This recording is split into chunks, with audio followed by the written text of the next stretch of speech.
14 astuces qui t'aideront à survivre à une situation de vie ou de mort.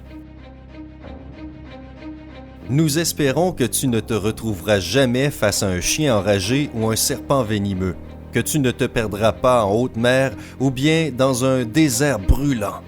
Mais si jamais tu te retrouves dans l'une de ces situations, il est préférable de savoir ce que tu dois faire. Après tout, tu auras moins de 10% de chances de survie. Sympa va partager quelques astuces avec toi pour que tu sois prêt à tout affronter. Es-tu prêt pour ton cours de survie? Alors clique sur le pouce levé et commençons. 14. Si tu es en pleine mer. Imagine ceci, tu es dans un canot de sauvetage en pleine mer. Les vagues font rage autour de toi et il n'y a aucune équipe de sauvetage en vue pour le moment. Que devrais-tu faire? 3 choses t'aideront à survivre dans cet immense bassin d'eau salée. La nourriture, l'eau et la température corporelle appropriée. Il y a de la nourriture dans l'océan, mais tu vas devoir l'attraper. En 1942, un marin anglais a réussi à survivre en mer pendant 133 jours parce qu'il a construit une canne à pêche à partir de fils de lampe de poche. Si tu as des matériaux appropriés, fais de même. Si tu n'as rien à portée de main, fabrique un filet à partir d'un vêtement. Trempe-le dans l'eau pour attraper le plancton et les algues. Pour obtenir de l'eau, construis un distillateur. Il se compose de 2 récipients, grands et petits, et d'un morceau de polyéthylène. L'eau du grand récipient s'évapore, reste sur le polyéthylène et s'accumule dans le petit récipient. Tu es plus susceptible de mourir d'une insolation que de faim. De plus, le soleil se reflète dans l'eau et nuit à la rétine de tes yeux. Utilise certains de tes vêtements pour couvrir ta tête et tes yeux. 13. Si tu te perds dans un désert. Quand tu te perds dans un désert, cela devient tout de suite beaucoup moins romantique que ce qu'on voit dans les films d'aventure. Essaie de te déplacer la nuit. Quand il fait noir, la température peut tomber de 50 à 16 degrés Celsius. Si tu te déplaces la nuit, tu réduis considérablement le risque de déshydratation et de coups de chaleur. Ces tactiques t'aideront à économiser jusqu'à 4 litres d'eau par jour. Beaucoup de gens croient que les cactus peuvent être une source d'eau. En réalité, il y a un liquide alcalin toxique à l'intérieur des cactus qui pourrait t'empoisonner. Une bonne source d'eau potable dans le désert est les sources souterraines. 12. Si tu es pris au piège sous un bâtiment ou dans une grotte. Si tu es pris au piège dans les débris, l'air devient ta ressource la plus précieuse. C'est pourquoi il est très important de savoir comment ne pas le gaspiller. Inspire profondément, expire lentement. N'allume pas d'allumettes ou de briquet, cela gaspillera de l'oxygène qui t'est très précieux. Ne crie pas, crier ne fera qu'amplifier ta panique, accélérer ta respiration et ton rythme cardiaque et accélérer le flux d'air. Tu ne veux pas perdre d'oxygène, souviens-toi. Retire ta chemise ou ton t-shirt et attache-le autour de ta tête. Cela protégera de l'étouffement lorsque la poussière et la saleté pénétreront dans ton visage. 11. Si tu te retrouves face à un loup ou devant un chien errant. Les loups attaquent souvent ceux qui s'introduisent sur leur territoire. Si le loup t'a remarqué, recule lentement et maintiens le contact visuel. Ne lui tourne pas le dos et ne cours surtout pas. Un loup solitaire ne t'attaquera pas de face. Si tu commences à fuir, tu ne feras que l'inciter à te poursuivre. Pour effrayer une bête sauvage, fais le plus de bruit possible et deviens agressif. Crie, hurle, parle fort et recule lentement. Si tu tombes sur une meute de loups ou de chiens errants, ne les laisse pas t'encercler. Penche-toi contre un arbre ou essaie de l'escalader. 10. Fabrique des allumettes imperméables. Un feu est essentiel pour survivre dans n'importe quel temps et climat.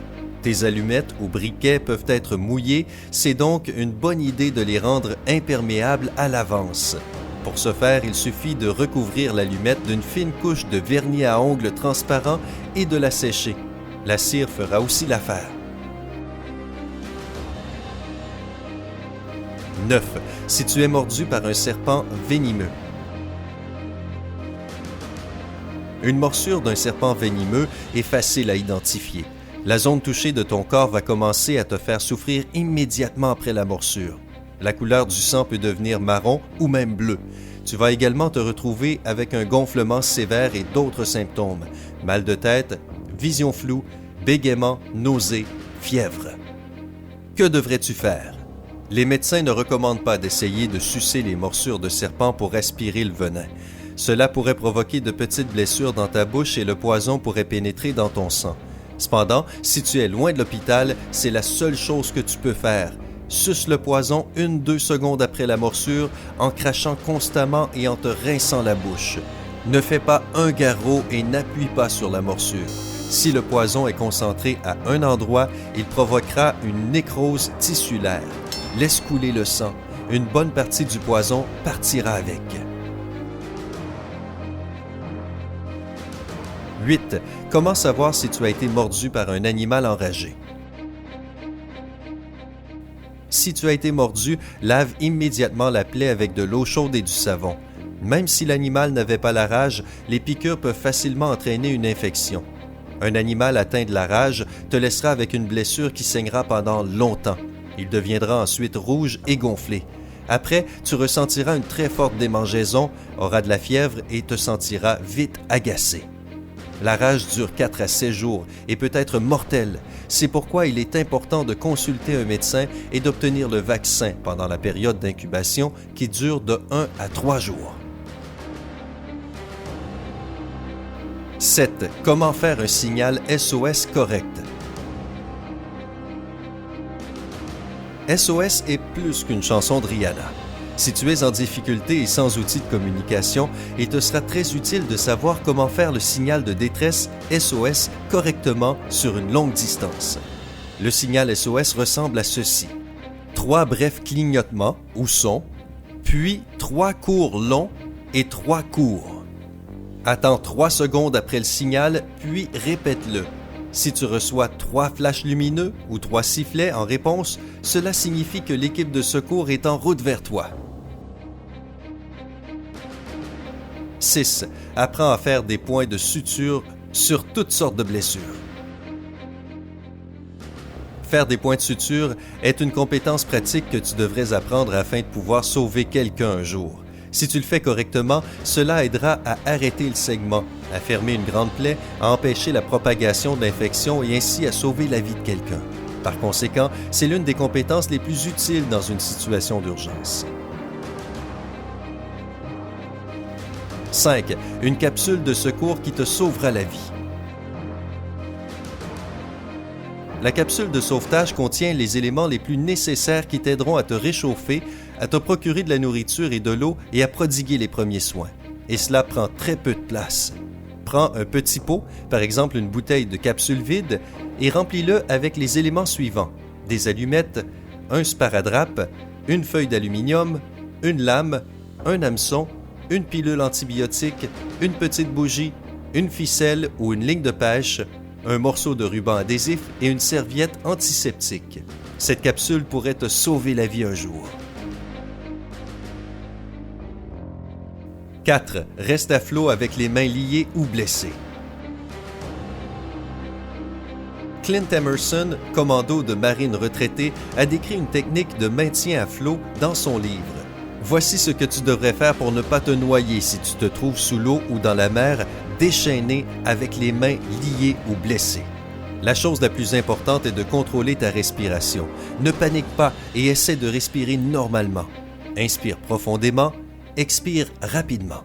S'il n'y a pas beaucoup de profondeur dans l'eau, essaie de plonger et de te repousser du sol avec tes jambes pour repartir à la surface en te déplaçant vers la rive.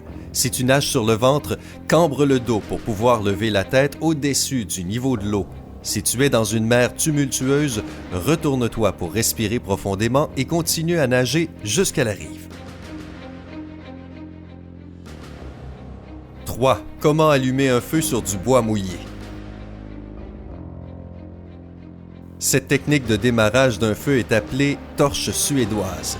Place la bûche verticalement, fais une incision en forme d'étoile aussi profonde que possible, Mets des échardes et de l'herbe sèche dans la bûche et allume le feu.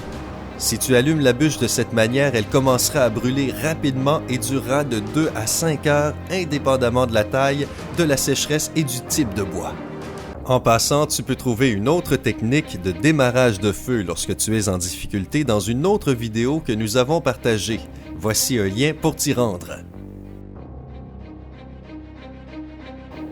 2. Comment tirer correctement? Sympa est fortement opposé à l'utilisation d'armes. Cependant, dans certaines situations mettant ta vie en danger, tu dois simplement pouvoir te protéger. C'est pourquoi il est important de savoir comment viser correctement et cliquer sur la gâchette si tu as une arme dans les mains. Lorsque tu appuies sur la gâchette, celle-ci doit être exactement au milieu de l'index. Avant de tirer, respire et sois concentré. 1. Piège à poissons. La nuit, les poissons se rapprochent de la rive ou dans les eaux peu profondes à la recherche de nourriture. Si tu es perdu, il est utile de savoir comment construire un piège à poissons pour pouvoir te nourrir. Le piège à entonnoir est construit à partir de pierres et de poteaux. Pendant la nuit, beaucoup de poissons se retrouvent dans l'entonnoir et il est difficile d'en sortir. Pour retirer le poisson, recouvre complètement la sortie et secoue l'excédent d'eau. Tu peux même pêcher à main nue avec un tel piège. Si tu as trouvé cette vidéo utile, fais-le nous savoir en cliquant sur le bouton j'aime. Si elle obtient 50 000 j'aime, nous partagerons plus de vidéos avec des conseils de survie que tout le monde devrait connaître. Abonne-toi à Sympa pour être le premier à voir nos nouvelles mises à jour.